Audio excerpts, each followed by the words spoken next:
Hi, it's Emily from WTI.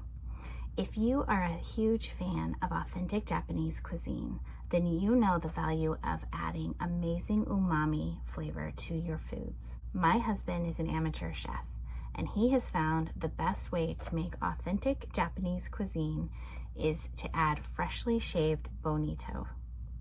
And in order to do that, you're going to need to purchase your own Katsuobushi filet and bonito shaver box.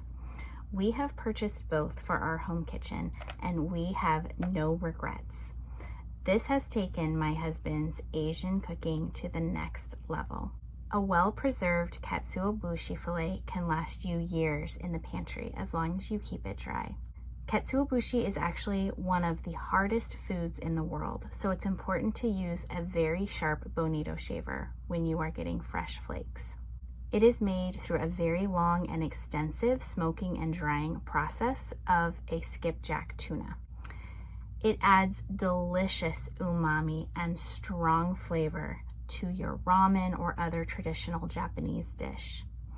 We have been really happy with this Katsuobushi filet from NINBEN. I am really happy we have one of these in our kitchen, and I think you will be too. But that's my point of view.